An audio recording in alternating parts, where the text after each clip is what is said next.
Welcome to the Genius Factory. Enjoy the video.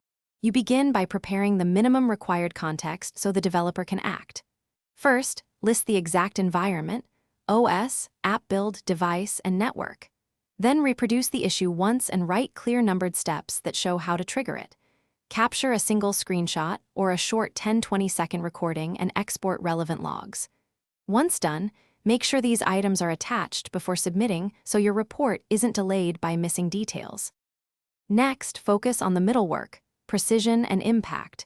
You should write step-by-step reproduction including exact inputs, timing, and any configuration toggles. Explain what happens versus what you expected, and assign a severity level so triage is faster. Paste any error messages or stack traces and add exact timestamps for when failures occurred. Once you finish, cross-check steps by replaying them. This validates your report and reduces back and forth with the engineering team.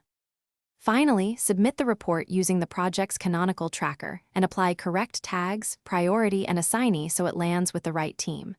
Attach a short reproduction checklist, include the log file link, and point out any known workaround you tried. After sending, you should follow up within 48 hours if there's no acknowledgement. This keeps momentum. Troubleshooting tip. If the issue is intermittent, add a regression window and frequency. Intermittent failure often needs longer logs and repeated captures.